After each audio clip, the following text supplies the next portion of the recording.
also. Okay. You'll see the little thing pop up. Great. And so I'll pause there unless you're going to put an intro up in the chat. I certainly don't want to make everybody do anything they don't want to do. And I think we've got a pretty good list of folks who are in the room. Even if you just put your name in the chat, and I kind of know who's there. Okay, so this, I got to click on that. I got it. Okay. All right. So if we could go to the next slide. All right. So before the agenda is there, you can see that, but I did want to tell you a little bit about my background and what brought me to doing these presentations. I hate saying retired, but it's because it ages me, but I'm a retired communication professor, and I've taught every topic from conflict management, public speaking, motivational interviewing skills, regular interviewing skills, the gamut in the communication world, except for technology. So, because I'm old enough to not have even been required to use a computer when I was in college. So, all right, so that's why I count on other people and I don't teach that part. But given that, the kind of work I do since I've been retired and have built a parallel business along my teaching career is I've developed a communication consulting business, and I facilitate large group meetings. I do workplace and personal mediations, everything from divorce, family, and workplace, that kind of stuff. And then I do a lot of communication skills training. And so once I retired from teaching, I was doing that completely solely, and it was fabulous. And then COVID hit, and everything I do that's face-to-face stopped me having a job. And Jim Murphy, if any of you are familiar with him, who was the bureau chief for a long time and really running COVID at the state health department, called me up because I've done a lot of work for public health over the years, for 17 years contractually. So I'm very passionate about it. And he said, do you want to come and do a temporary contract with us and work in the epidemiology section? And I said, A, passionate, sure.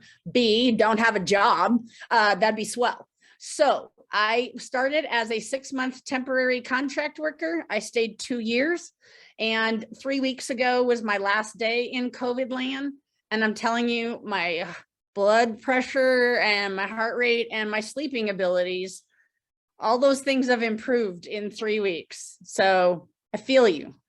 And maybe I wasn't doing what you were doing, but the person who was supervising me at the time, she was introducing me to all the other part-timers, the temp contracts, as the OG of part-time temporary contracts, because I had done everything from handle original samples to track investigations. And I told them all I want a little badge that says I'm the junior epidemiologist. So that's where my love of talking about this. And I thought, how can I bring the skills I have in the communication world to talking about things that people are really struggling with?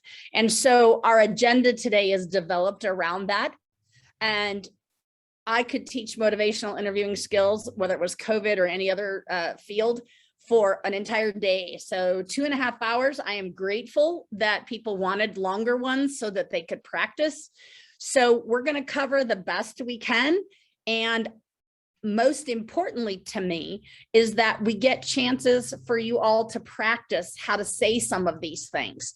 And I'm not going to put anybody on the spot. It's not going to be anything. It's practicing skills, because just talking to you about these things makes sense in your head until you're sitting with a patient or a friend who's vaccine hesitant and says something and you're at a loss, no matter how long you've been doing this job, COVID related or otherwise. And when you get stuck, it's nice to have some go-tos that you've learned. So today we'll define what motivational interviewing is. And I know some of you have had some training before, so it may just be a refresher. Some of it may be brand new. So when I say MI, it's for motivational interviewing. That's also the motivational interviewing spirit, which involves 4 pillars. And I'm going to tell you that the 4 pillars have to do with the approach you take. And if there's one takeaway I can give you, and I'll probably say that 100 times, but the idea is if you come into it with the approach, whether you get the rest of these tools down or even 1 or 2 of them, some MI is better than none, and you'll keep developing your skills. So Now, I usually don't do acronyms first, but on the slide, it was time efficient. So I'm just going to say what they each stand for, and then we'll go through them as I introduce them. So OARS stands for open-ended questions, affirmations, reflections, and summaries. And OARS is really the basic. If you go to a basic MI, it'll just at least teach OARS. EPE stands for elicit, provide, and elicit. And then I put the general nice vague category of other tools because I put a number of things related to communication skills that help you do these other things. At the end, we'll summarize some of the things we've covered as reinforcement. And then either Emily or Kat, I'm not sure, we'll have an evaluation link for you at the end, correct? Okay. All right, so let's go ahead and go to the next slide. Learning objectives for today. I already talked, when you leave today, you should be able to explain in your own words what MI is, be able to identify the 4 pillars of the MI spirit, assess strategies to use in conversations that require change. And I'll share with you in a moment, there are plenty of other fields that use MI skills, and I'm going to use a couple examples and then translate how those kinds of questions and examples can be used in the COVID world as well. Or let's use COVID land. I like that one. So again, I have those strategies listed there. I also, besides assessing them, I'm hoping you get to practice, even if you have 3 go-to comments that you make in a list, and the next time you interact with a patient, there's one of them you get to steal. And then most importantly, develop a personal style of using these skills. There's even people who've been doing it a long time. Learn a few of these things. You might not do it perfectly, but if you come at it with the right spirit, you really can't do harm. If you really are doing the MI spirit, which requires really focusing on the other person and not on what we think. And so how nobody said, if I had woken up or when we started this said, all right, you're all going to use this starting tomorrow, every single one of them, I think you'd have a little kickback, a little hesitancy. And then I would be saying, hey, but this is so beneficial for you. And you'd say, I don't think you're the boss of me. And that's really the same spirit that your patients do, respond when they are talked at, as opposed to conversed with. All right, let's go to the next slide. All right, so I'm going to give you the original, what I would call academic definition by the creator of motivational interviewing skills. Milner is the original author, and then he wrote a book with, so it's Miller and Rolnick's book from 2013, and I want to highlight a couple words: a collaborative, goal-oriented method of communication with particular attention to the language of change. So that already hits a bunch of topics I'm going to cover. It's designed to strengthen an individual, that's the client, and this is the patient or client, I'll use those interchangeably, their individual motivation for and movement toward a specific goal by eliciting and exploring a person's own arguments for change. And if you've ever had anybody try to make you do anything, you can, even if they're right, there's kickback. So we have to remember that we have to meet patients where they are. Okay, I've got 2 more on the next slide, Emily, that are a little shorter, and I like all of them for different reasons. Here's a quick way to say it. MI is a well-supported approach in terms of being evidence-based for engaging, that's another word I want to, clients in making positive changes in their lives. Another definition, these come from a social worker that I'll cite on another page. A client-centered guiding method of communication and counseling to elicit and strengthen intrinsic motivation for change by exploring and resolving ambivalence. And there are several of the terms that have come up in those definitions. I'm going to give you some specific descriptions of what I mean by those when we get to that. So I put vaccine hesitancy here first because that's our topic today. But people have used this approach in trying to get people to stop substance abuse. Perhaps I didn't list it here, but perhaps practice safe sex practices, smoking cessation, nutrition and exercise, I had some great citations from a vocational rehab counselor that it never even occurred to me that when people are unemployed and they don't want to get a job, the vocational rehab counselor was saying, they just say, I don't want to get a job. And the person's going, you need to get a job. Counseling and interpersonal relationships, just to name a few. Okay, next slide, please. Okay, so here's some terminology that I really want to give you some definitions that come specifically from Paul Warren from the New York State Psychiatric Institute. So we all have a pretty good idea about what ambivalence is, but I'm going to use his very specific definition. So I'm going to look at my notes. It's holding at least two or more conflicting viewpoints about a behavior. So with vaccine, I might have they don't always tell us, but they might even have had some arguments in their head that maybe I should get the vaccine. But I refuse to. And here are my reasons. They're having ambivalence. Okay. Now, hard no's that you're never going to change are a different subject for a little later. So it's ambivalence, holding two or more conflicting viewpoints about a behavior. And I'm going to give you some other examples from those fields. So the finding a job one is they want to make money and not get kicked out of whoever's house they're living in, but they really don't want to do a job. And I've heard a lot of people during COVID say that's beneath me. Okay, well, you might be out of a job, but some job might be very helpful to you for a number of reasons.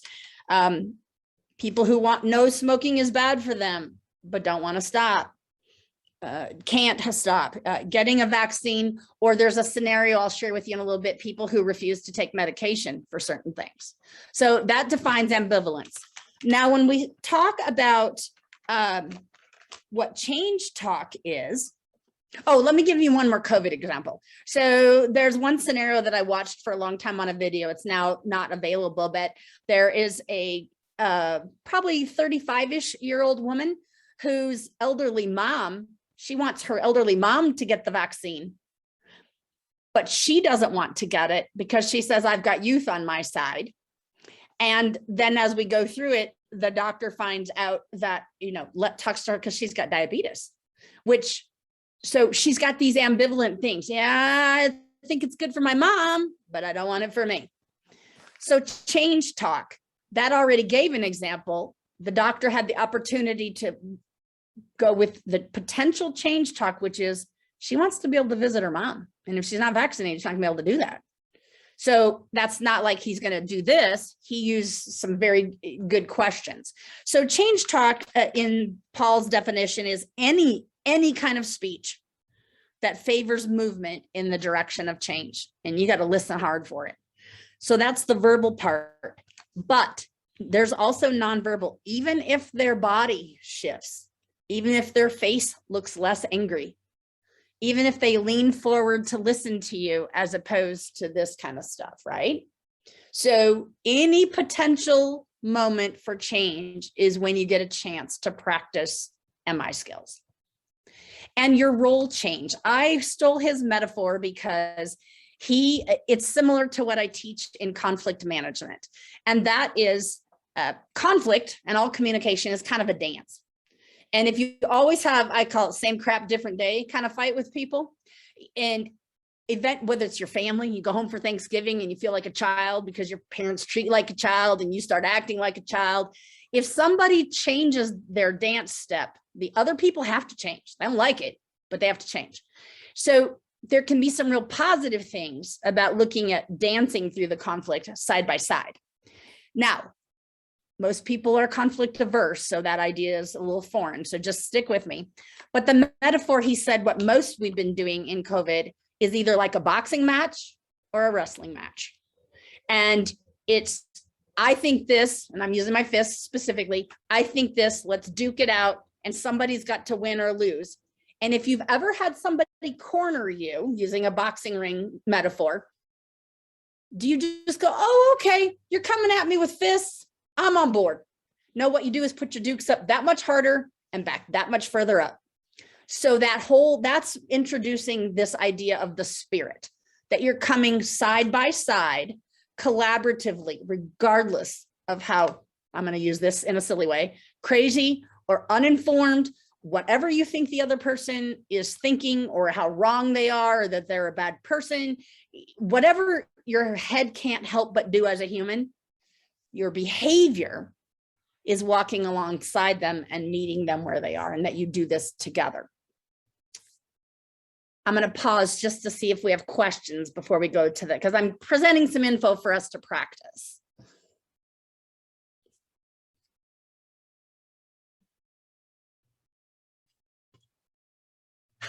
B-Red, I just saw your thing in the chat that said I'm the timekeeper extraordinaire. That's because when I facilitate meetings, I never run over time, and nor will this presentation.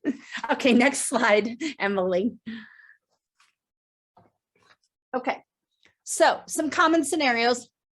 COVID-19 vaccine. I had a lot of talk lately about HPV vaccine, alcohol, other substance abuse, diabetes, and I included syphilis treatment because I just did this presentation for Susan Reeser at the State Health Department in immunization, and she was saying that a lot of people who are coming back into regular routine care don't realize that they've got to get all the treatment.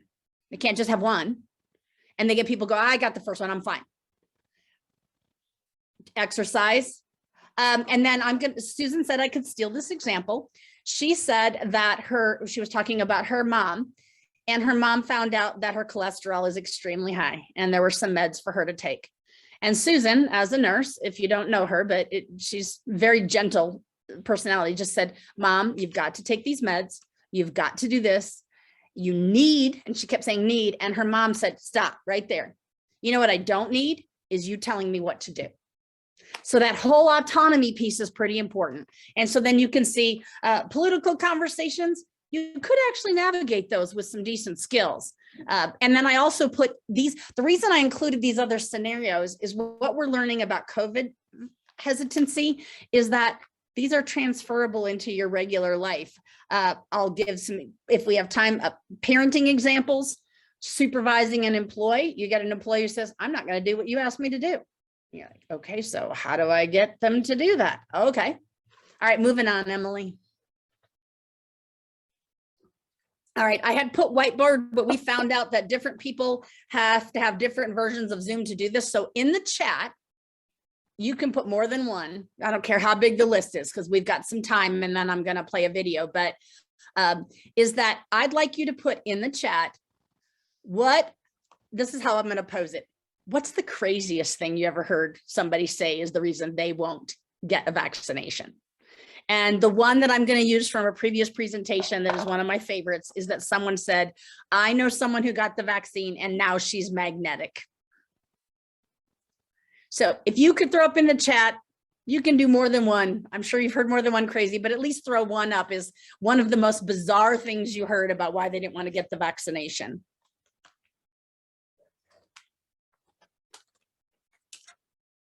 And I'm going to let you throw them all up, and then maybe Emily, you can help read them to me so I'm not navigating that as well. Is that okay? Yeah, we have a bunch. I'll just start going. Injection of a microchip. I've heard that one. Oh, yep. The vaccine will change my DNA. Yep. It will give me COVID. You will fly. Growing extra limbs, toes, nipples, etc. Vaccines link one's brain to the cloud.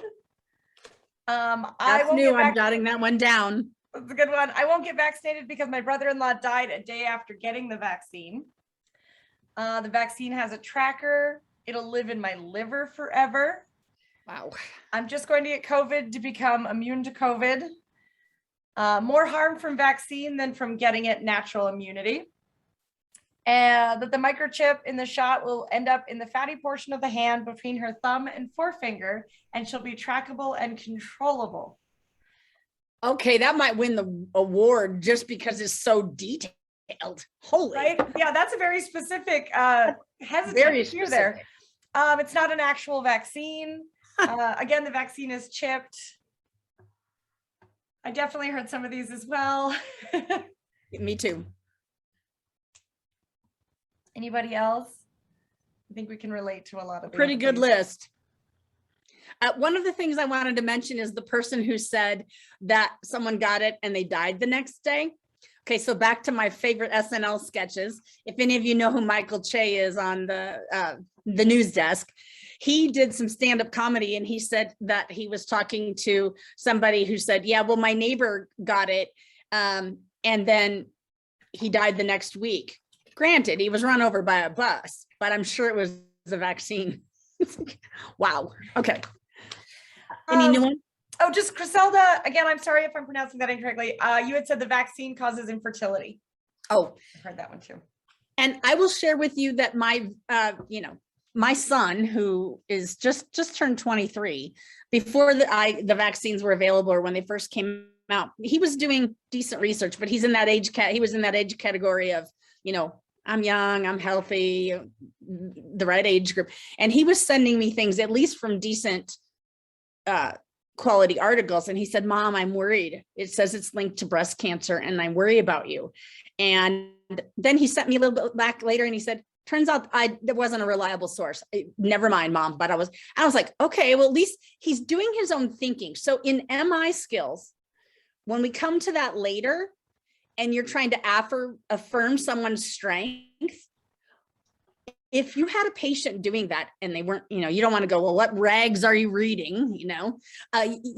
In my son's case, basically I kind of said, sounds like you're being very resourceful about this.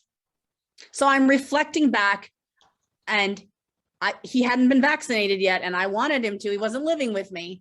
Otherwise, that'd have been a deal breaker. But so that's one of the ways you can say you're being very resourceful. Okay. Oh, I have another one, Julie. Yes, Kat. Mm-hmm. One I've heard a lot from people of color is that they don't trust it, and with good reason. Yes, absolutely. There's a lot of mistrust for the medical community.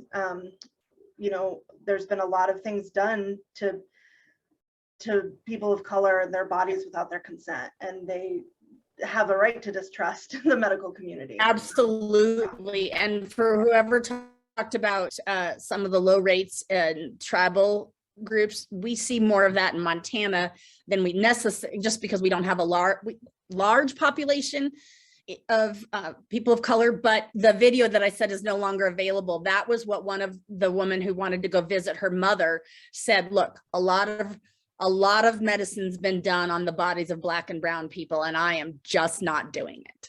And you know what? You can at least, as a white person, as a Caucasian person, I can't relate to what that feels like, but I can meet her where she is. And so thank you for sharing that one. And that's going to come out.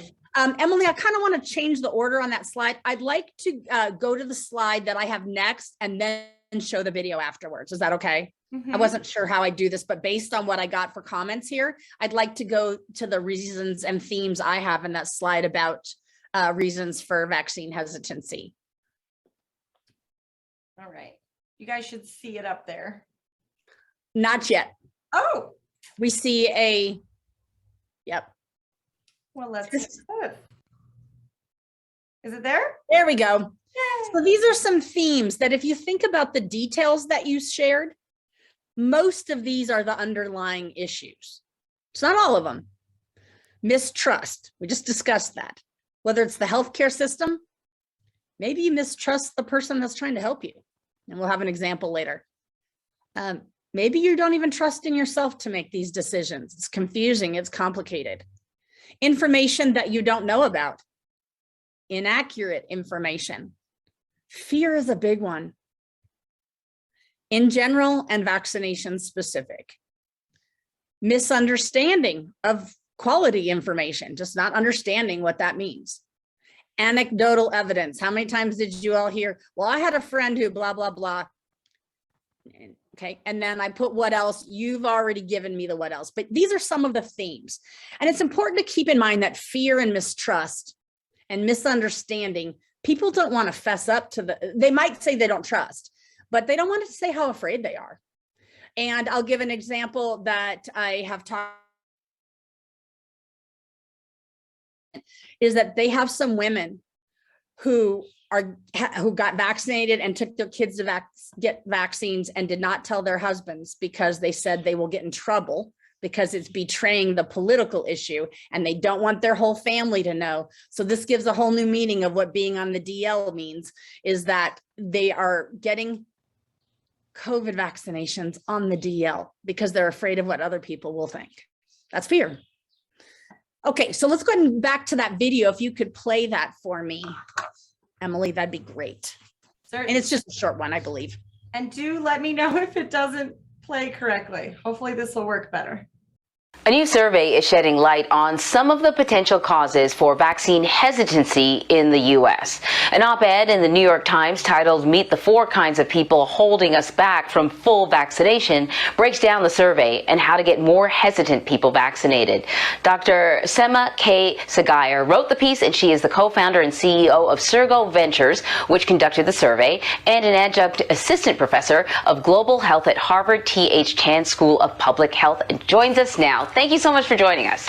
So this is very interesting. The overall majority of the people in this country are willing and ready to take the vaccine, to receive the vaccine. But what this article looks at is that smaller group of people that haven't done it, that aren't that enthusiastic, and then you break that group into subcategories to find out why. So can you give us an overview of the types of people who are not getting the vaccine?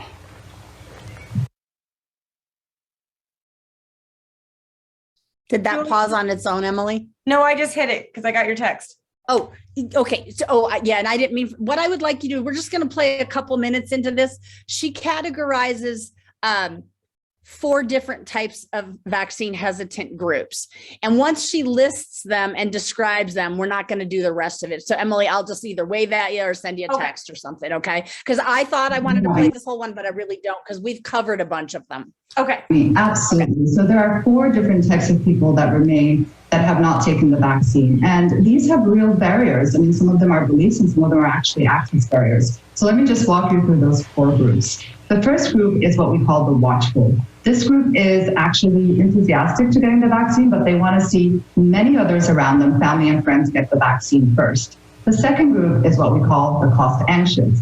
These people believe that getting the COVID vaccine is actually going to cost them time and money, despite the fact that the vaccine has been risk-free, but they have true barriers in terms of time and cost. A third group is what we call system distrusters. System distrusters believe that people of their own race are actually treated unfairly by the healthcare system, as well as have other barriers such as side effects.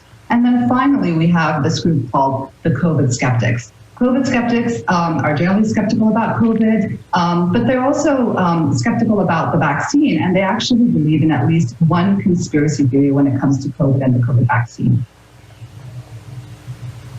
Okay, so let's take a look at that group, the skeptics.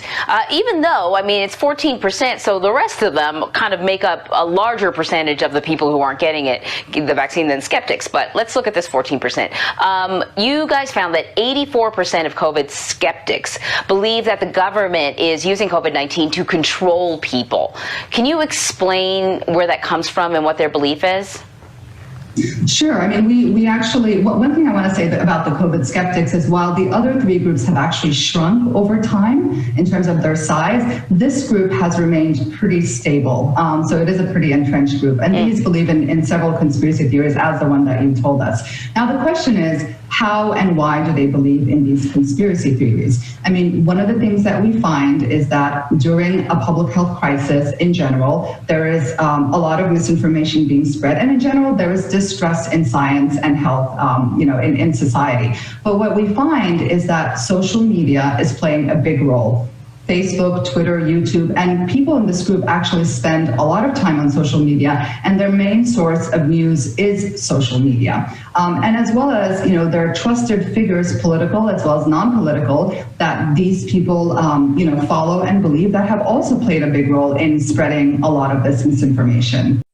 And I had someone write up in the chat, when was this study done? Why doesn't it add up to 100%? They go on to a more in-depth interview. What I wanted to do was just steal those 4 categories and and we've covered a lot of it in terms of, you've got some people who are ready but want to wait and see. We've watched that happen. So we've done some of those. I wanted to focus on the skeptics, and that could be everything from getting the vaccine to going, okay, I got the vaccine, but I'm not wearing a mask anymore. So it could be that part of has, okay. And we all know that we've stopped the masks, but then some places are doing it again. And people are like, well, I don't know if it ever mattered. Just back to that SNL sketch in terms of how to deal with difficult COVID conversations and what people think they know. So I just wanted to put those 4 categories. I think it covered a lot of what we talked about. I'm doubtful about that 4% that says those are the people who distrust the system. I think there are probably a lot more than that, but those are the people that sometimes speak up the loudest. So I don't really know. I just wanted the 4 categories because obviously I realized that was a CBS or NBC interview, but I liked the categories just for moving forward. Like you might address different groups differently. And when we go to assessing a disposition about something, that may come into play. Okay, next slide, please. All right, so here we're going to do the spirit and introduce ORs, and I'll have you practice with a couple scenarios. So autonomy. If you come with your patients, meet them in your conversations. And I realize that one of the reasons I don't have time to do all this stuff. We're talking about once you learn a couple of the skills, 1 to 2 minutes, 2 to 3 minutes might end up in making your life easier one day. Might get more change than walking away feeling like they didn't even listen to it. I'm angry, I'm frustrated. So autonomy, that's where you're accepting where they are. You might not like it. They have worth as a person, yet letting them keep their choice about what they're going to do. We don't love that. We think as public health professionals, you don't get to just choose for you. You're choosing for everybody, but individuals are individuals. Getting some empathy in an autonomy is also a role. And the important is to get accurate empathy. And so one of the ways you ask questions is to reflect back what they say. And then you can say, did I get that right? Am I understanding your concern correctly? And then they'll correct you if you're wrong. You want to make sure you don't just assume you know what they're saying. Collaboration. And that autonomy thing is what Susan's mom was saying. Hey, I may need cholesterol meds, but what I need is for you to stop telling me what to do. She wants choice. Collaboration. They are an equal to you as a human being. And I think those of us who are interested in this, any kind of the fields you've mentioned, we do care about people. And they are equal to us regardless of their political viewpoint, regardless of the reasons we all listed. They are equal. And we tend, so in this, Justin Clark, who he uses this in his social work and counseling practice, the citation up there at the top, he said to resist your inner voice. Okay, we've already talked about what's going on in our head. And he also said to resist what we call the writing reflex. Nope, that's wrong. That we need to be the expert and show them how much they don't know. And I think that happens in personal conversations even more. But it probably happens in your offices as well. We want to show that we're the experts. We've been doing this forever. Even in my 2-year stint, I kept thinking, okay, well, I know a hell of a lot more about what's going on in public health and COVID than the average person does. But if I go around acting like that, no one's going to listen. Then evocation. Because the other thing about the equal, you're an expert maybe more than they are about the content, but they're an expert about them. And I don't know if you've ever been on the healthcare receiving end where you feel like a doctor or any kind of provider has not listened to you because you know your medical history better than they do. And if they don't take a decent history, you're still the expert on you. And even if it's a behavior you don't want to change, you still know why you don't want to change. So you're both experts. Evocation is drawing out ideas and solutions within the client and believing that they have the ability to do that. And then compassion, that's the active promotion of someone else's welfare and their needs. And so, for example, if I'm going to use this in translation, is that let's say you're trying to get a parent to vaccinate somebody with for the HPV. And the parent thinks, okay, I don't want to encourage sexual behavior, even though we know that's not the only issue related. I had someone in the last training say the teenager heard the message and one was not under the rule of thumb of mom, went and got the HPV series. So it took a little bit of MI and it took years to see that change. but they heard. Okay, next slide. Okay, open-ended questions, affirmations, reflection, and summaries. And again, this comes from the original textbook. And I'm now going to give you an example of each one so we can go to the next slide, Emily. Here's where I want to practice as a larger, I'm going to have you break out in just a couple moments, coming up with some. Here are some examples. How can I help you with, fill in the blank, help me understand, instead of why don't you want to get it? What risk factors are you familiar with regarding your diabetes? When might you be most likely to consider the vaccine? Whatever they're saying, you're feeling. What have you tried before? And that might not be COVID, but some other examples, but they're transferable skills. Or what have you done so far to mitigate your risk for COVID? And they might say, well, I already had it, so I have antibodies. And then you say, what do you know about antibodies protecting you? As opposed to, that's not enough, right? Okay. So maybe pause for a moment and think of a question you might try and jot it down, because I'm going to have you break out in groups in a moment. And just, if you want to steal one of these when we do some practice, that's fine. But maybe there's one. I had someone in the last training write down, tell me more about, and I use these in mediation, and I always have a go-to list. And I don't care if the person who's the party watches me take a look at my go-to list so that I use an open-ended question. Okay, next slide, please.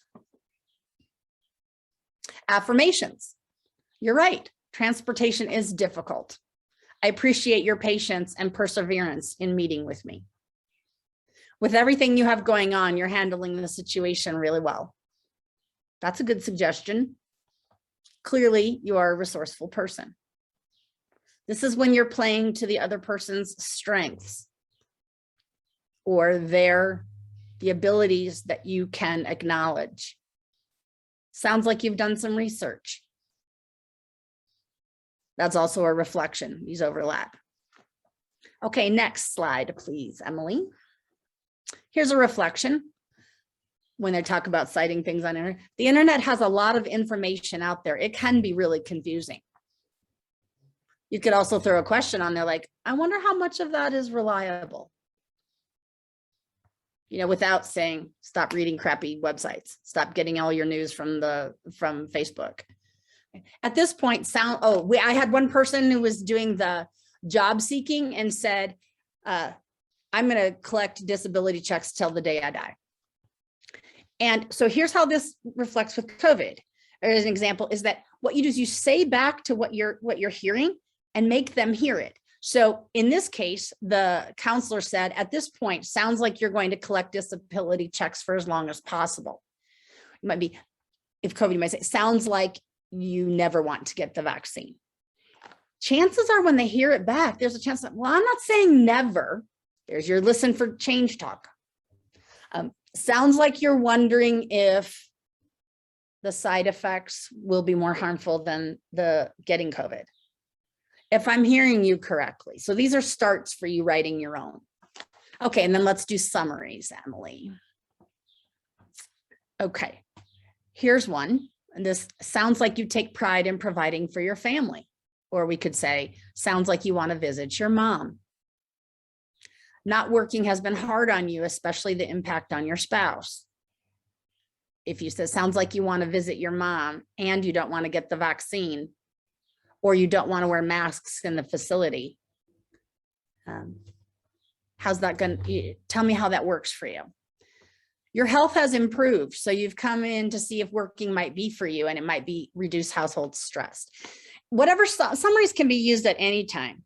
So sounds like you have your kids vaccinated and your elderly folks, but you don't want to get it. Do I have that correctly? And actually I said that kind of judgmentally. I didn't mean for it to sound that way. So we really watch our own nonverbal. And then this is the time you can finish with a close-ended question. Did I leave anything out?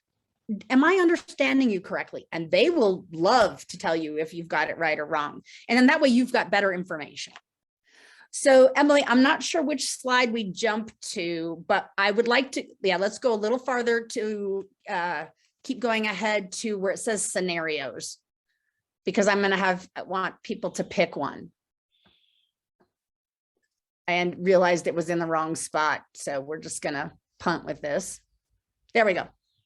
Okay. So I'm going to leave these up as Emily is going to be putting some of you in a breakout room. Now, what I'd like you to do. So here are the directions before we do breakouts. You can choose any of these scenarios because these are legit ones I either saw in the research or have heard myself. You can choose one of these unless you want to use one that you had that was difficult. And I'd like one person in the group to be the patient with the issue. And then the other of you come up, the others as a joint provider, you get to all work together, come up with one open-ended question, come up with one affirmation. They might not be about the same topic, but just to practice how it goes when someone says something to you. If someone said, COVID's not even a thing, that's what people have said to me. COVID's not a thing. The pharmaceutical companies just want money. So in your group, I'd like you to find, can you come up with one open-ended question about that? Can you come up with one affirmation? Just as a group, one of each of the ors. That's the goal for right now. Doesn't have to take very long. If you don't like any of these scenarios, pick one that you'd like to do. And, I'll just kind of check in time-wise, because you might be able to just rattle some off. Maybe you're all pros at this. So, Emily, have you got how are we going to do the rooms? I do. I have people in rooms of about 4. How long would you like them to do this? Top 8 to 10 minutes. Okay. And so, yeah, make sure if there's one of these that you like write it down so you don't forget it, because once you move over, you won't see it. And you should see a room invite. Pop in with your small groups and give this a go.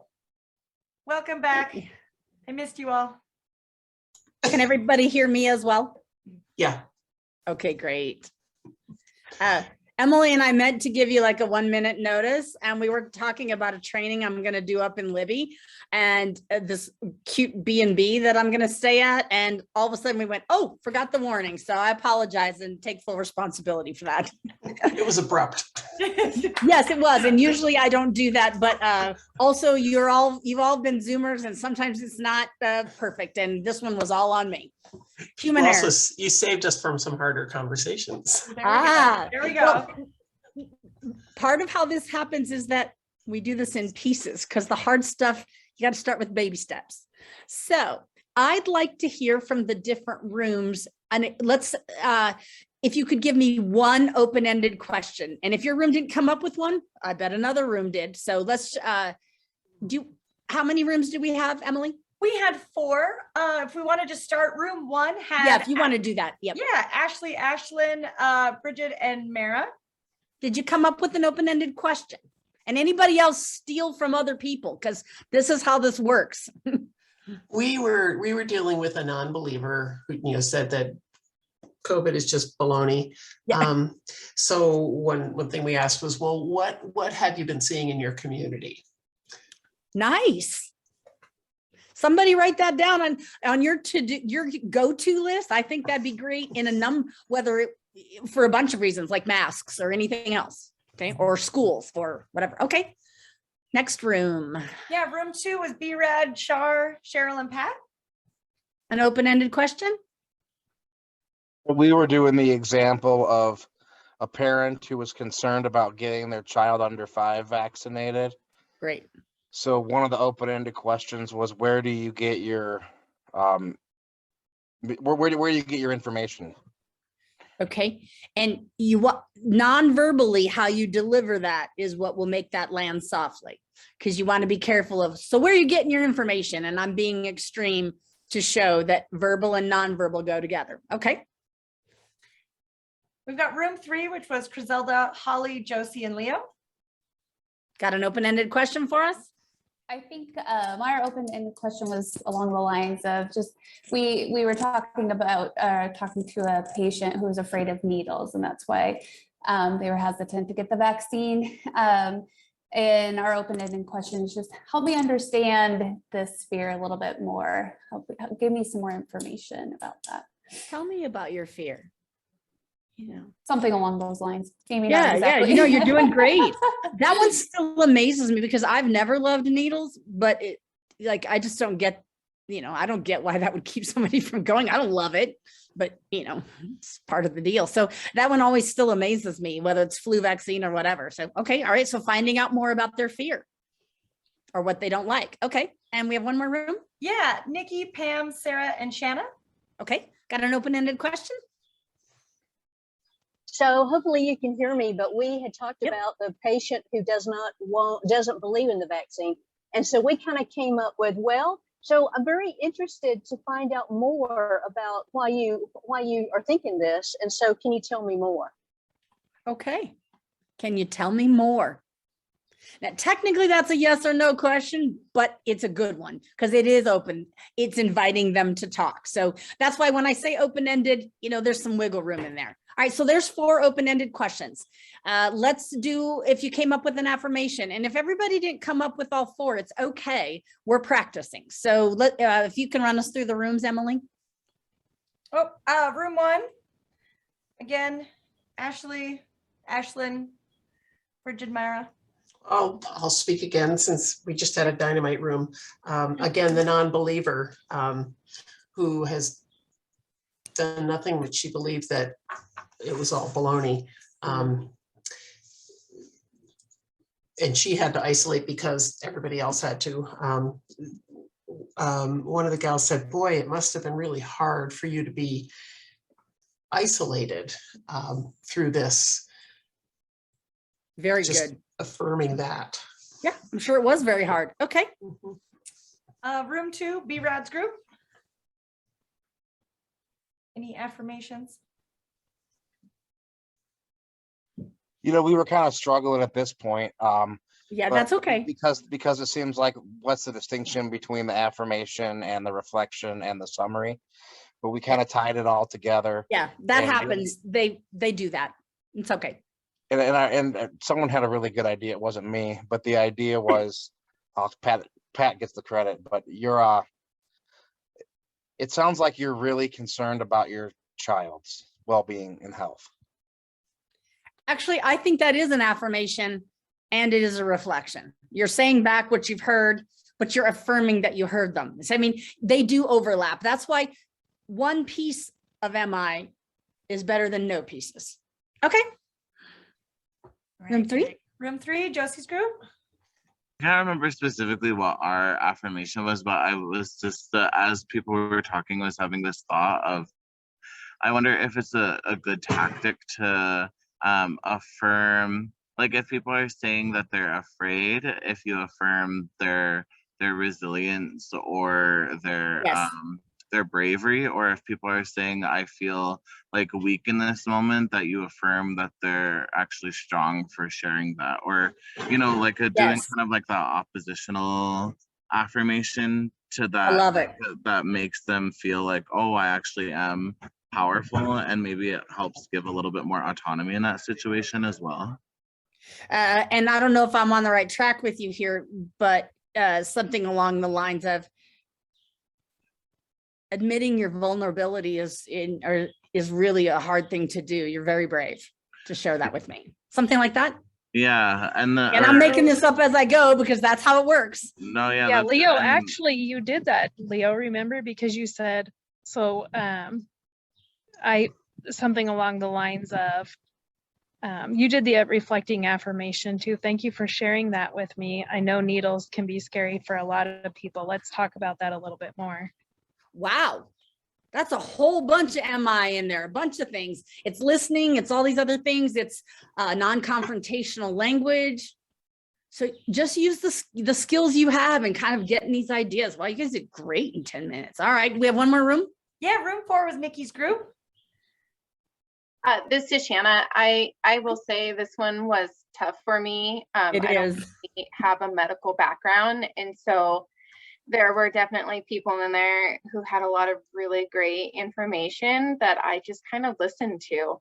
Okay. So sorry, team. No, that was good. We touched on, asking to like what's most meaningful. This was a scenario of someone who was healthy, doesn't think they need COVID, had COVID Right. already, something we probably all deal with very often. Yes. And so, you know, those can be really tough since they really have their mind made up, but maybe identifying more vulnerable folks that they're surrounded with and what is meaningful and who might you be able to protect in a sense. Mhm. So, information around that, just There's all kinds of options to go there, and some of them overlap. And you can even say, sounds like you're not worried about your own health. Are there others that around you whose health you're concerned about? And then you're going back to the open. I'm just thinking, like, you play with it. It's not like you do OARS in that order. It's this is a good practice. So I'm so glad to hear that, because one of the things I told Emily at the beginning is, well, and we've done a couple trainings, is there's a lot of content that I could go, you know, and there's some stuff at the end. If we've covered it in practice, I won't use the slide. It's most important to me. The last one I did, I had 113 people in. We didn't get to practice. I mean, that's not conducive. So I want people to practice out loud. So I'm glad that is feeling like it is resonating with you a little bit. So let's go the rooms one more time and do either a reflection and or a summary, just in the interest of time, because I do have some other stuff I want you to practice too. So you could do both or do one. Room 1, Ashley's group. Because you've kind of overlapped them, and that's okay. We didn't really get that far. That's fine. Fair enough. Room 2 would be Brad. Yeah, at the end, we kind of decided that in summary, it sounds like you're not getting this vaccine. You're really concerned about your kid.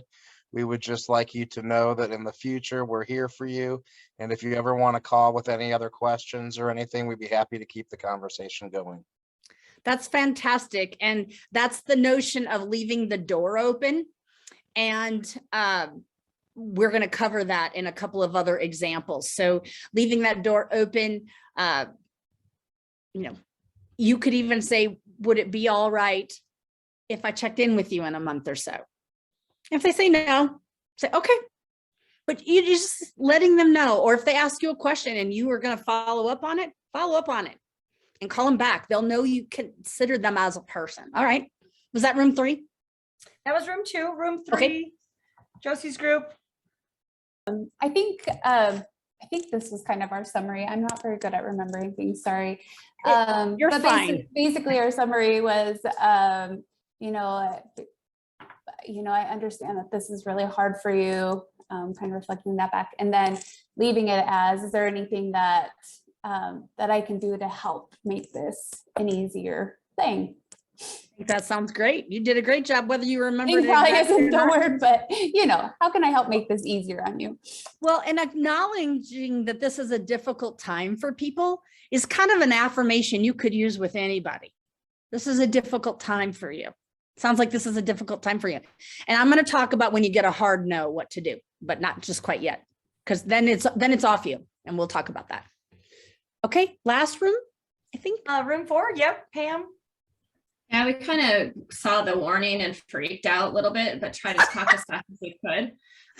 So we'll be fair that way. But, I think what BRAD offered, pretty much we go ditto, because it was, we just didn't really get to the full time. So no, and I knew that you wouldn't get there completely, but we'll have another chance to practice a little bit. So I bet you had some fun open-ended questions for me, like, why the hell didn't you give us a notice? Okay. All right, so let's go ahead and go back to my slides, and thank you all for sharing some examples. The more you say them out loud, and maybe you can get even a colleague to practice with you before you have to meet with another patient. Even if you remember one thing to say, you're going to already be developing your repertoire. It's about having a toolkit. So Julie, let me know. Hopefully you guys can see my slides again. Nope, we can't. No? Why does this? That's okay. This is why I have you do it, so it doesn't happen to me and you know how to fix it faster. There we go. Now we'll have to just go ahead and I'll tell you where we are. Let's see. Here we go. So we're going to review briefly that in using the ORs, you're assessing their disposition. This is about vaccines. but you could be assessing their disposition. Let's say you're running, the dentist we were talking about, I don't know if you heard us having that conversation, but they made everybody wear a mask, even when it was considered not legal to do that. And they said, just like we couldn't be enforced about making people wear masks when that was the mandate, what are they going to do? Send around the police that says, I can't make my patients wear a mask? We're dentists. We're in your mouth. You're going to wear a mask or you're not our patient anymore. And they didn't get any grief. I mean, they did, but the people just left. So assessing the disposition of where a person is, whether that's finding a job, practicing safe sex, taking medication. If you were talking about an HIV, you might be saying, making sure you take PrEP, all the things. You're assessing their disposition. And then you use the MI skills and the BASES ORs, the OARs, to talk and listen to patients. And then making the plan. If let's go ahead and go to the next slide, and I'll talk about that plan in a moment. We're going to watch a short video, and we're going to critique a couple things of what they did a good job, and we'll do that as a large group in the chat. And this is not COVID related, but I connect all of them to it. So this is about someone who's trying to get, well, I'll just let you watch it. Never mind. I don't need to tell you.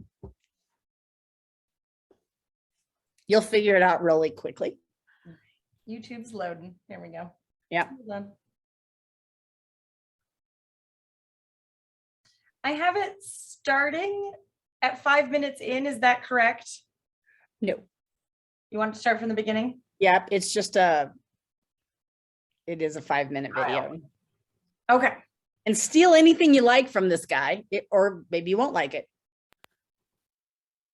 Alvina, how are you doing today? It's good to see you. I'm just tired. Just tired. Yeah. You know, we did some pre-visit planning with you, and your PHQ-2, which is a short depression screen, was actually positive. So we asked the nurse to give you a little longer screening tool, which is a PHQ-9, and that actually did come up with a score of 8, which is in the mild depression range. So how does that feel? Well, I knew I felt different. I didn't know I was depressed. But you knew something was wrong. I didn't feel like myself. I haven't been feeling like myself, no. Tell me a little bit more about not feeling like yourself. Well, I just go to work and I come home and I sleep. I wake up in the morning and I'm still tired. I just have no energy. So you sleep a lot, but even though you're sleeping, you don't wake up rested. No, not at all. Doesn't sound like good quality sleep. No. I just have no energy. I don't want to do anything but just sleep. How long has that been going on? I guess a couple months. 2 or 3 months. Yeah. What else is going on, Alvina? Well, I've been drinking more. I mean, I drink socially, but I find myself that when I come home, I have a glass of wine and then I just go to sleep. And that's worrisome to you. It is, because I don't usually drink that often during the week. So it's increased. Yeah. And I can see where that would be bothersome to you. What else is going on with you? Well, my mom died a year ago, so Mother's Day is coming up. So, I've been thinking about Mom a lot. I miss her a lot. That anniversary is close. Yeah. Well, that's particularly hard when those anniversaries come around for the passings of our parents. That's a very difficult time. Yeah. And I took care of Mom. So that's hard because for a long time, well, she was sick and she died from cancer. So I took care of her. So for a long time, that's all I did was take care of Mom and work. So now that she's gone, it just kind of brings up everything all over again. It's kind of a hole in your life. Yeah, we were really close. Well, I'm really sorry for your loss, and thank you for sharing that with me. I know that's very difficult. So it sounds like your sleep has really been affected. You're not getting good quality sleep. You're really fatigued, Yeah. just kind of going through the motions, it sounds like, during the day. And then, how's your appetite been? I'm not really eating that much, because I don't have energy. Before I would come home, cook dinner, or, meet some friends after work, but I don't want to do that. I just come home and have a glass of wine and just go to bed. So you used to be more socially involved than you are now, Yeah, I don't do anything now. a little more isolated. Yeah, just work and come home and sleep. So if there was something that you could do about this, what do you think you might like to do? Well, I don't want to stay like this. This isn't who I am, just sleeping all the time. It's just, I don't want to stay this way. Kind of feels like you're stuck at this Yeah. point. Yeah. I just don't want to do anything or go out with my friends anymore and just work and come home and sleep. I don't want to do that. It's kind of the same old routine. I wonder if it would be okay if we could talk about some of the options that are out there for folks that have some mild depression Okay. like you. Would that be all right? Mm-hmm. Most of the time, we typically think about medication as a possible answer. Mm. So, no medication I don't at want this to do point. medication. No. All right.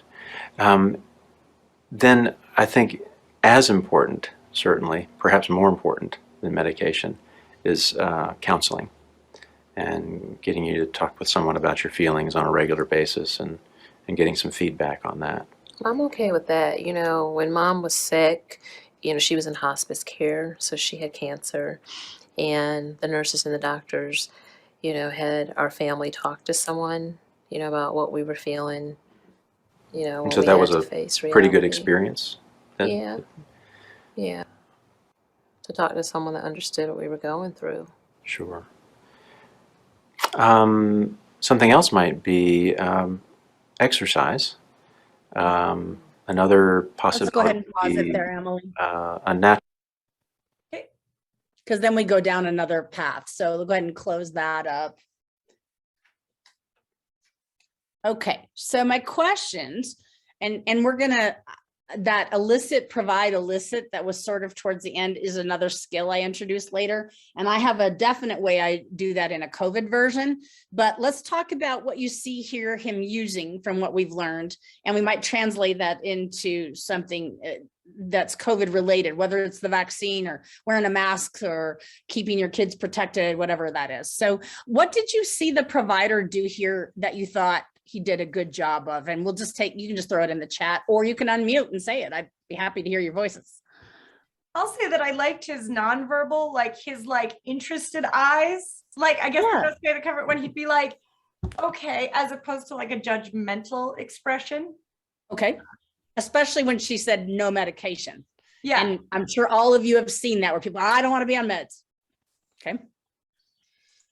I really liked his open-ended questions. I thought that every time that they came through, she answered, and it allowed space for her to give, I think, longer answers. Yes. And we want our patients to be able to share more, because then we can have a better understanding of what they're going through, and then how we can prescribe or treat or give advice. I think that's an excellent answer, because you want them to converse and not in a I'm feeling defensive kind of way. He was very in the chat. What is that? We got a couple in the chat. Yeah. Pat says collaboration, gave patient choice on med versus counseling. And then he was very comforting, and he was able to gain her trust. Okay, so let's address both of those for a moment. Choice is important, and she may be depressed enough she's going to need some meds, but instead of going down that road, well, you really need meds, he shifted the focus to talk therapy. She's like, I'm okay with that. So we got a yes, she had a choice. And in my mind, with any luck, she goes to a therapist, talks with her for a while, or him, and that provider says, could we give some consideration to medication? I think that would complement what we're doing here in therapy. I don't know if that'll happen, but he went with what she was okay with, and she kept talking. All right, let's talk about anything he could have done differently or that you didn't like. In one of his reflections, he said, kind of like you're stuck. And I didn't like that because I don't think she really said anything about feeling that way. And I think that there's a inherent power dynamic between provider and patient. And sometimes when you when you ascribe something or when you say something, some people are just likely to take that response and not really argue back. And so I think in that moment, you really are, if you're really going to do motivational interviewing, you really got to ask the question of, I think I'm hearing this, or it sounds like this, instead of like, instead of making that like prescription, like kind of like you're stuck. Yeah. And let me tell you, there's a fine line here. And what they put up there was complex reflection. And so let me put that in the context of the woman I've been describing for a little while, that she didn't want to be vaccinated, but she wanted to be able to visit her mom, and was very concerned about that. A straight reflection, what we call a simple reflection, sounds like you want your mom to get the vaccination when you bring her in, but you don't want that for yourself. That's a reflection. In not only psychology, but in everyday conversation with our friends, it's sometimes okay to add the potential of reading the feeling. Now, you have to be careful of not sounding like you're trying to play mini therapist with them.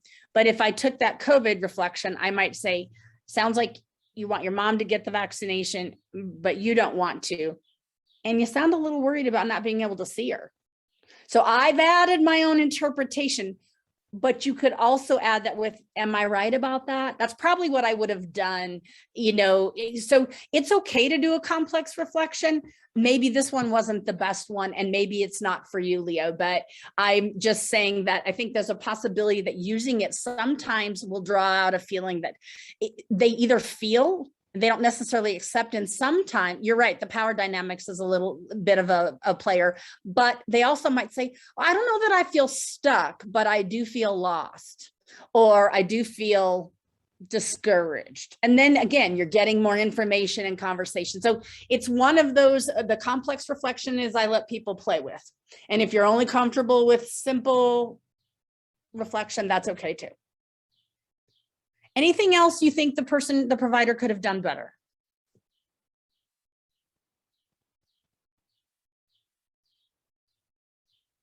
Fair enough. So one of the things that someone said in a previous, when I used this video, said, oh, he just sounds so monotone and boring. And I was surprised by that. Emily, do you remember that one? And I was thinking, I felt like his calm approach didn't feel monotone to me. I think it would have been weird to have like the kind of tone of voice I have right now. I'm the girl the glass is half full, and I can be a little too chipper at times for people. And I think being chipper when she's talking about depression wouldn't be appropriate.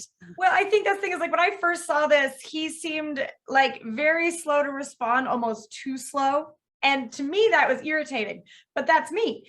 And because he seems like he's her physician, and so I understand if it's like a stranger on the street, you might not know them very well, but right. I get the impression he knows her. And so this might be the best way that they communicate, where like my physician would talk to me in a different way. So right. Judging who your audience is and going from there.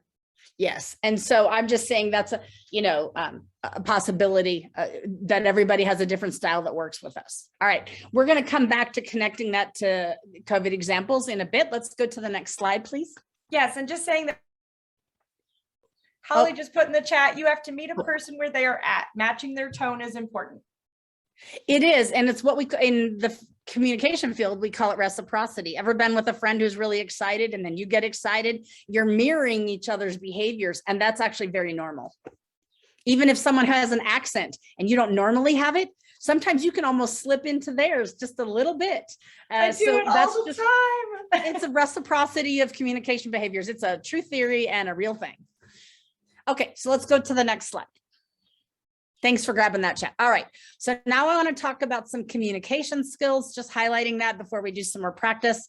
Listening more than talking. And I have a slide up later that says listening to understand as opposed to listening to answer.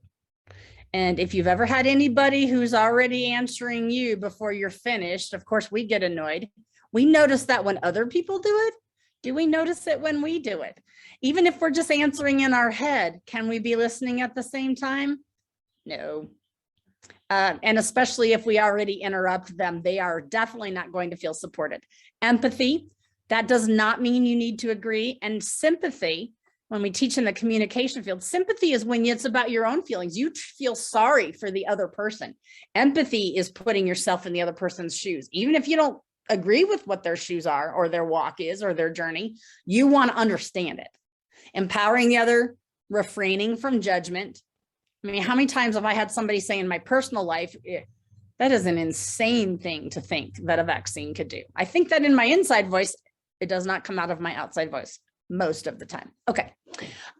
Practice, not perfection. Maybe try one strategy. Pick and choose the pieces that work for you. Not taking their refusal personally, which we're going to get into more detail. And silence is a nice skill. Like you may have noticed, maybe you haven't noticed, but when I pose a question, if the whole group doesn't answer right away, one of the earliest teacher skills I heard by somebody who was training me said, count to 10 in your head. People are processing. Silence is a great tool for someone else to decide to talk. An extrovert might jump right out and answer, but an introvert or a person who's really thinking it might need processing time. Give them, like you said, that space. Give them the space. All right, let's go to the next one. Okay, so there's going to be some questions here, and then we're going to go back to scenarios. So you heard him give a hypothetical. Let's throw in one that I've got that I have used in certain situations or grabbed from another training. So it'll fly in, Emily. There we go. So if you were fully vaccinated, how would that affect visiting your mom? Hypothetical. Or if you don't get vaccinated, how will that affect visiting your mom? Hypothetical. Focusing on strengths question. Let's do one of those.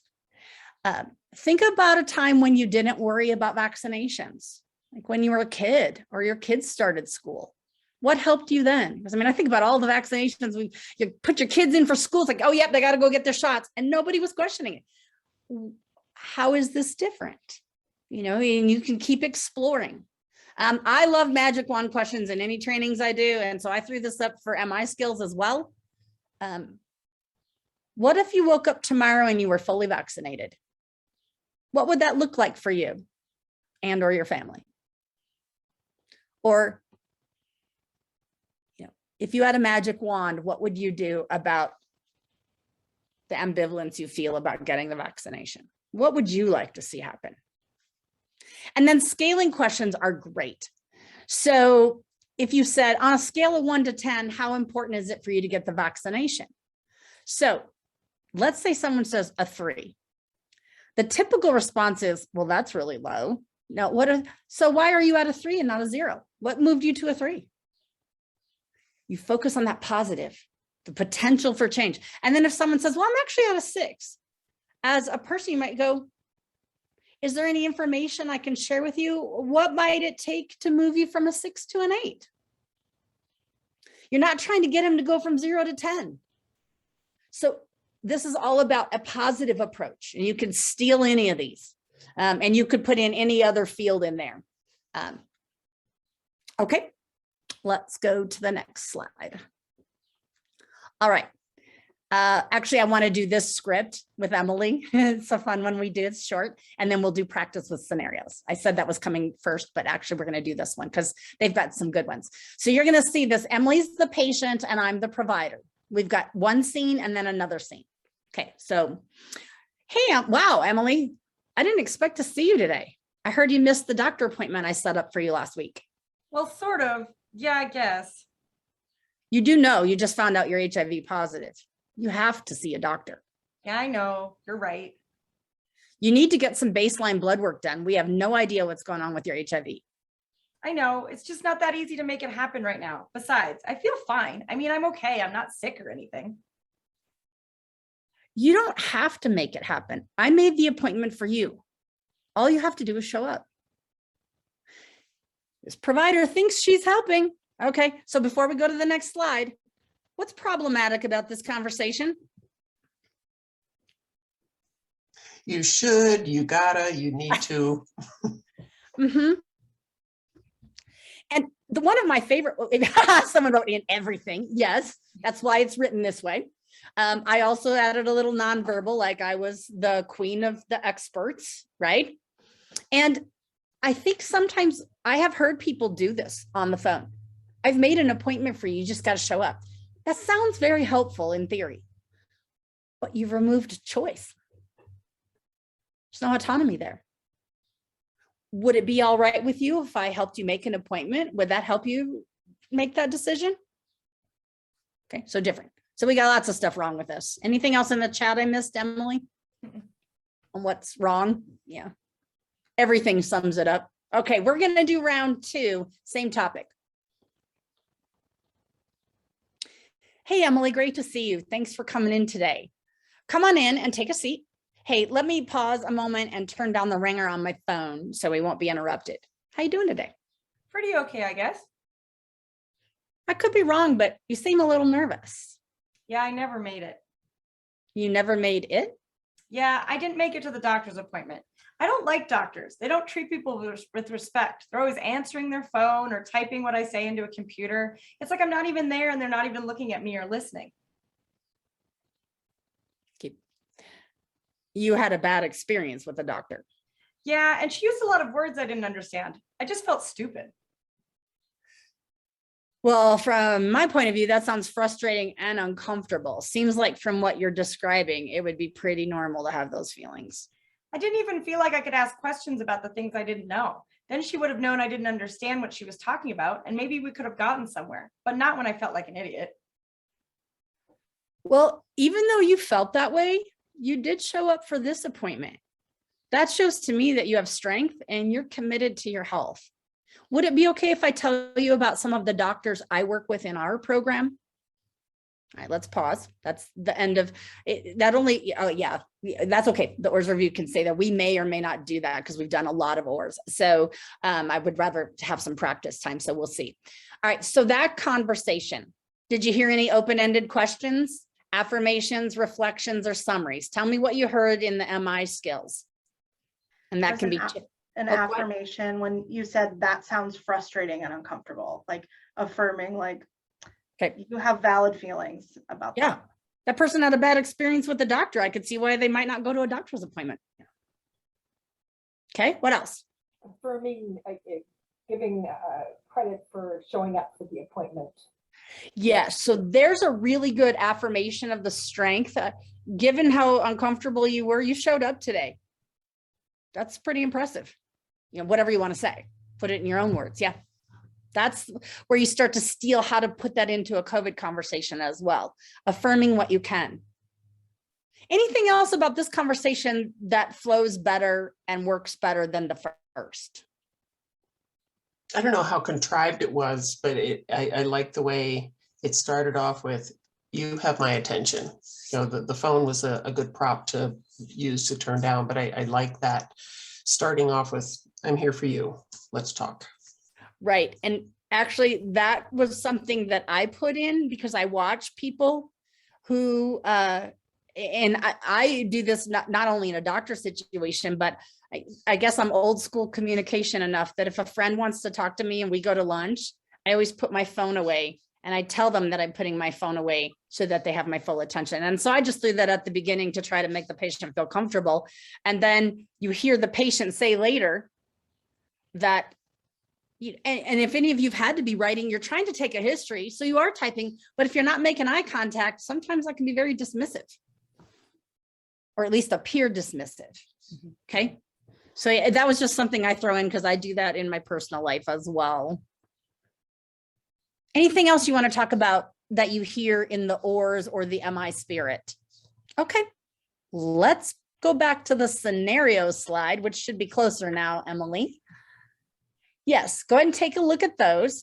I'd like you to you could continue with the one in your rooms if you didn't get all the way through, because you've heard some more examples now, or you could pick a different one and try to come up. Maybe you just go to reflections and summaries if you only got to do any of the 4 that you can do. And we'll do 10 minutes again, and we'll give you a warning. Okay, well, welcome back, everybody. We tried to give you some notice so it wouldn't feel quite as abrupt. We're going to do our review just a little bit differently. What I'd like to do is just go to each room and have you give us one of the things you tried. It can be an O, it can be an A, it can be an R, it can be an S. It might be just something you did that you thought was helpful. So Emily, if you could go to each room and have somebody just tell us, like you did before, the scenario that you had and what's one good thing that worked. Yeah, room 1 had Ashley, Ashlyn, Bridget, and Mara. I was the patient.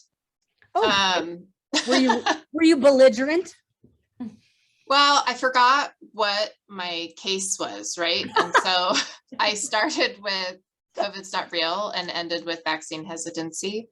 I think what we talked about a lot though was, and I can't remember what it was called in the video, but reframing, right? So when there's resistance, the ability to reframe. So Bridget right off the bat asked,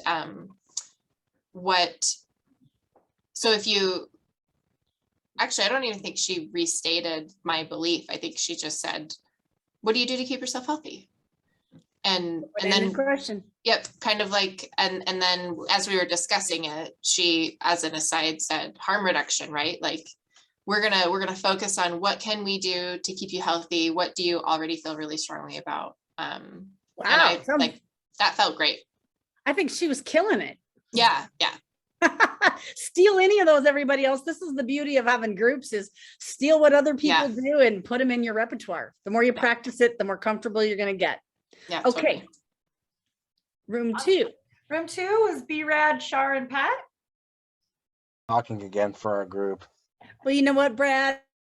B-Rad, it's okay. Yeah, someone's got to. Anyhow, in the interest of time, something around maybe that loosely fits into the affirmation. We did the I don't like needles, and perhaps the person said something like, I got this one vaccine, this one shot, and for 2 weeks my arm had this lump on it the size of a tennis ball that was really firm and painful and red. And we said, yeah, so it sounds like, having that experience where your arm is swollen and painful and red would be pretty uncomfortable for anyone. Great.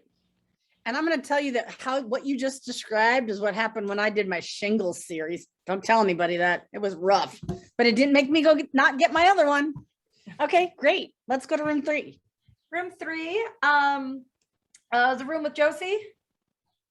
Something that I really appreciated that Holly did was carried this autonomy piece throughout, and at the end of it said something along the lines of, I think you have a great plan moving forward in the summary.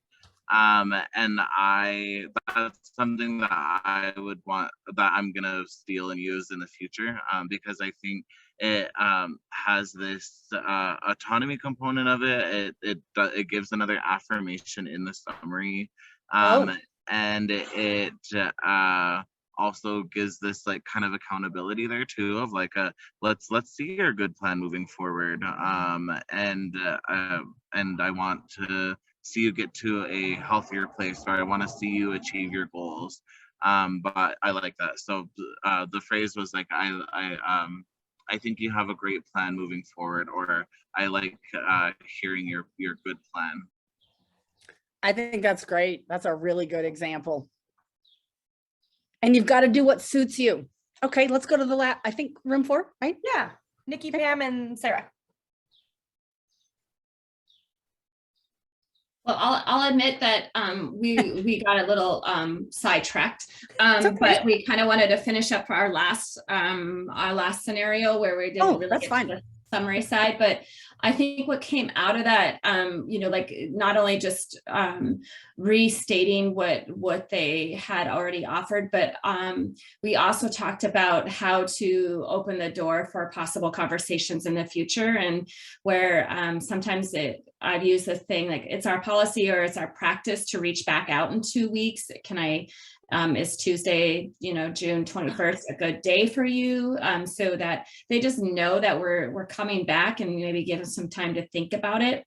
But if that's not a realistic situation, then to be sure to say that, I would like to offer you my phone number. And if for some reason you lost my direct number, you can always call our health department and ask for a COVID response team, and we'd be happy to revisit with you about this. So that open door policy, and just knowing that we still care, and not that we're going to be a pain in your tail down the pipe, but we might be calling back, even if they block me, which that may have happened a time or two.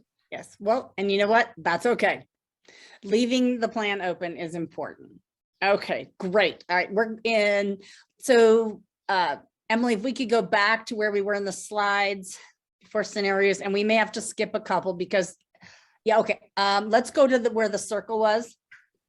We're not going to do ORS review. There was the disposition, and I'm changing it around, not because I was being unorganized, but I try to read the room about where we are with practice, and you guys have been doing great.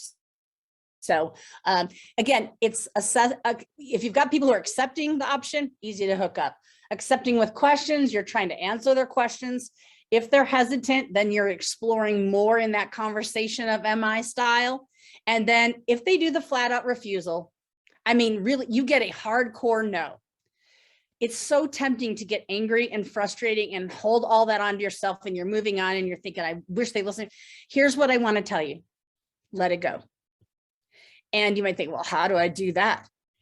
It will make your job easier if you realize that you are not going to be 100% effective, and it has nothing to do with you. If you've given it your best whirl, and they are, I'm not getting the vaccine, there's nothing you can say, you may leave that door open. But if they still say no, I mean, if it's a hardcore no, you are wasting your time spinning your wheels. And so I have some tips on another slide about how to let that go. And I think you'll find that it will be less stressful trying MI if you feel like you have to come to a conclusion or have to get what you want, because we just can't make people do stuff they're not going to do. Okay, so let's move on to slides and we'll see where we are. I'm going to skip this. It's a good one, but we are going to run out of time. I want to keep going. There we go.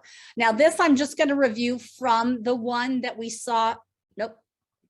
Back to EPE. There we go. So the conversation where she was talking about depression and taking meds, he did some provide illicit. And I just want to give you an example. We've already done some of this. So if I put, ask what they know about their behavior or health condition.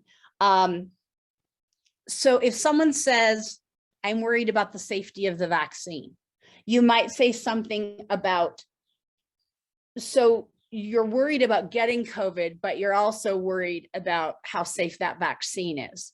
So now we're going to ask permission. Would it be all right with you if I share a little information about the safety of the vaccine? If they say no, you take the no. If they say yes, then you share what you know about the safety and make sure, of course, you're completely accurate there. And at the end, you can say, so what do you think about what I'm telling you about the safety of the vaccine? And it's just, even if you only did one of these in the others, asking permission, would it be all right to share this information with you? What do you think about what I'm talking about? So that's another example. I'm only giving one example there because I didn't know if we'd even get to this, but I think we have time to at least mention the slide and that it's taking ORS and continuing to go on. All right, let's go to the next slide. Okay, more on listening. Listening to learn, not to answer. Truly hear their concerns regardless of accuracy or viewpoint. Absorb what's being said without taking it personally. I'm going to say BRAD or anybody else who's taken something from me may have heard a couple of my first two, which is that when I'm having people mediate or I'm having a difficult conversation, I like to use a tone of voice. If you're a data person, like you're just giving the data. You're collecting data when you're asking questions, and it takes the heat out. Data swap. I'm giving some data. I'm asking you for data. It's just that simple. It doesn't have to be heated. It helps your language change. If you resonate not so much with the data metaphor, how about the weather?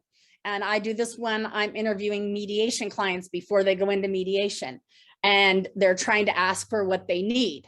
And so weather descriptions are, it's sunny outside right now, but I think it's going to rain this afternoon, and I'm probably going to need an umbrella. It's like how to ask for what you want. You're describing the safety of the vaccine, not in a judgmental way, but like you're describing the weather.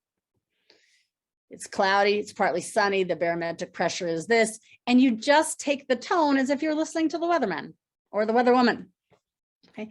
And the other thing is, I don't know how many of you are parents and are ever willing to do this, but I learned early on, if you are too angry or too frustrated, there's nothing wrong with tapping yourself out. As a parent, I used to call it putting myself in timeout. Kids loved that. They were like, Mom's putting herself in timeout. And then send in Dad, or the other way around. If you're willing to tap out because you feel like you've gotten frustrated, try not to take it personally. They're going to reject whatever's going on, and it's not about you. And that's all I can say, is to let go of that as much as you possibly can. All right, let's go to the next slide. Okay, so these are some reminders, and then I want to give 2 examples that are practicing MI skills in your everyday life, and that have nothing to do with COVID. But I want you to know that you could be doing this in your life all the time, and the more you do it regularly, the easier it'll be to do in a clinical setting. So a couple reminders. This is just stuff we've talked about already. This is some of my summary. Compassion, reflection, practicing, not perfection. Try one strategy. Try it for a while. If you feel comfortable with it, add another. If it doesn't work so great, pick another one. When you get the flat out no, what are you going to do? You're going to let it go. Maybe you spend 2-3 minutes, because I know you're all busy, but a couple of minutes acknowledging the other person can often lead to change. It might even take longer, but in the end, save you time. Increased comfort in doing this and your effectiveness, using your own personal style, and hey, did I mention listening? That's important. So here's the 2 examples I wanted to give you that are outside the COVID land, but maybe you'll do them. First of all, if any of you are parents, doing this as a parent is really helpful. I'm going to give an example from when my daughter was 10. She's 26 now. She loves that I include this. She loves to read. And as a teacher, good old school hard books, not even the online. She loved to read. And so she joined a competition called Battle of the Books. And there were all these teams, and they would compete kind of like a Jeopardy thing.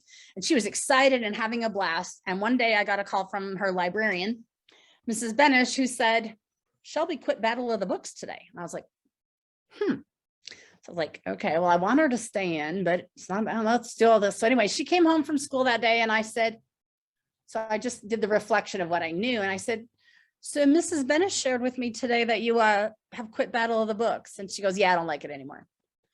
I said, I thought you were loving it, and now I hear you saying that you don't like it.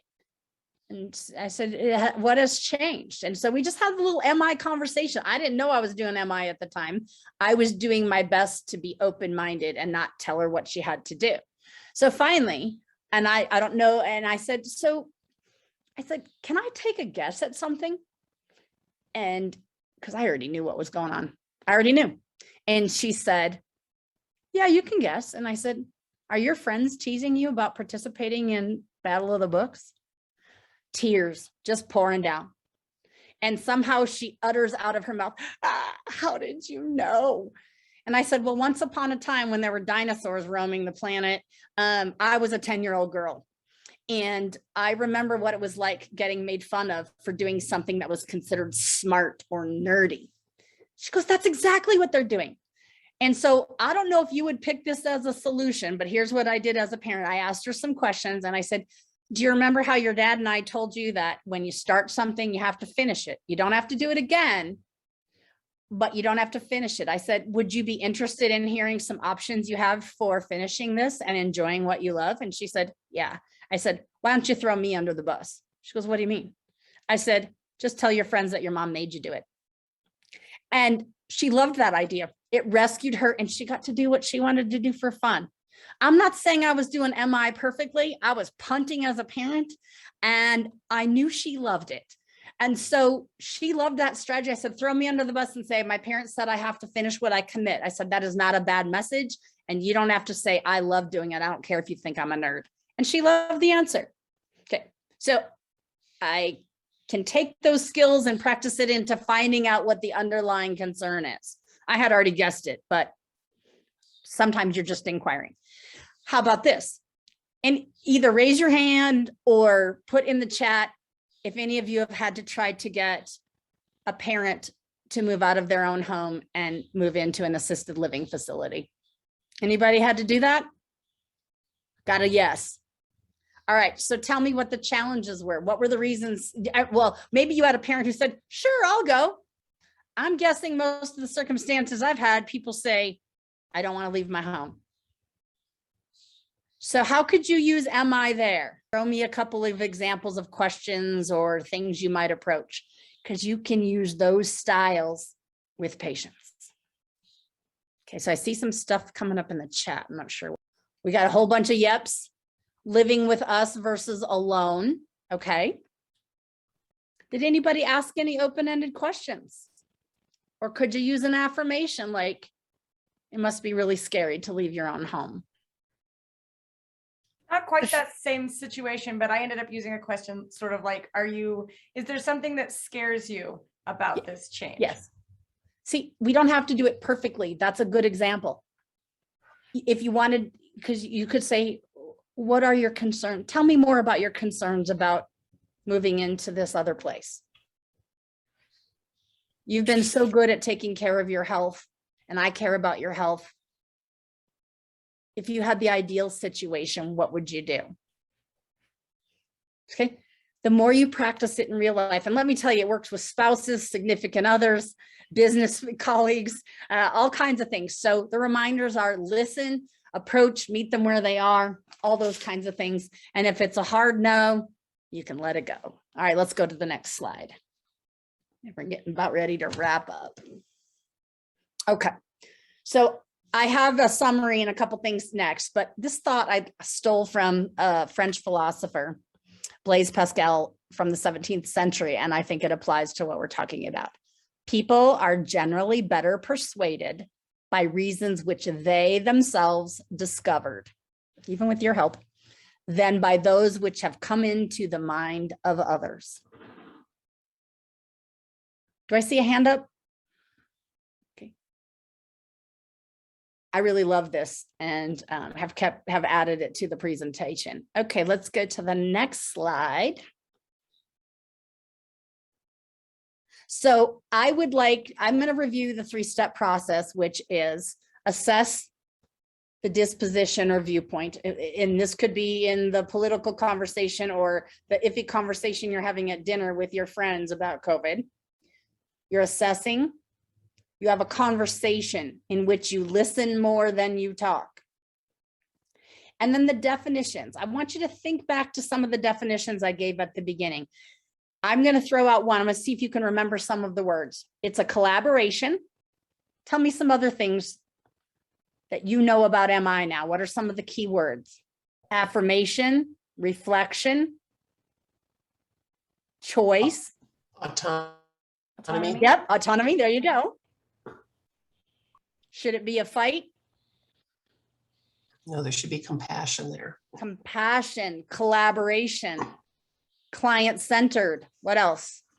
Yeah, there you got compassion. Empathy. Empathy. Yeah. In the way of review, I'm trying to. Resistance. Oh, sorry. Go ahead. I cut you off. Rolling with resistance. Rolling with resistance. I love that. Evocation. Evocation. dancing alongside with them, going with them. They're your partner. You're both experts.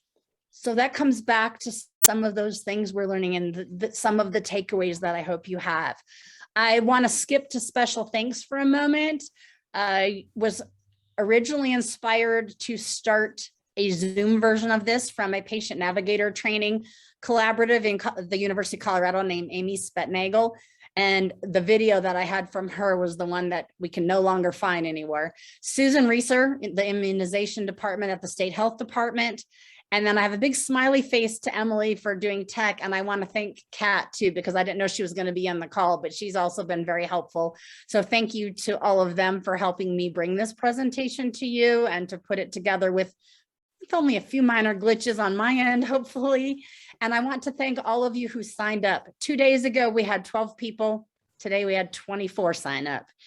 I want to thank you for being willing to participate also with practicing. And I hope you'll take on the opportunity to practice with one another if and when you can, because I know you have copious amounts of spare time on your hands. Emily, you want to mention the evaluation? Yes, so thank you everyone in the chat. I just put a link to our quick evaluation survey. We always do these, they're fast, but it helps us to keep offering excellent content and get that feedback back to Julie as well. And I also want to thank you for being so engaged. It certainly makes all the difference when people are willing to speak up or type remarks, participate and talk to each other. And I really appreciate it. This was a wonderful group. From a trainer's point of view, especially when you're trying to learn a skill, you can't just have a talking head with all the points. So you taking the time to practice or finish a scenario, it brings joy to my heart. Not because it's anything I'm doing, it's that you're practicing what you want to know how to do. So I want to thank you all again for participating. And if I go back to B-Rad's comment, which I'm just going to, he's called me this forever. I want you to notice that it is 12:26 and my goal is to always give you a couple of extra minutes, never over. And if that means you get 1 extra minute to duck to the bathroom, answer a phone call or eat a bite of your sandwich, then so be it. And I'm going to end there and thank you all. Thank you. Thank you, Julie. We so appreciate your expertise and enthusiasm. Thanks.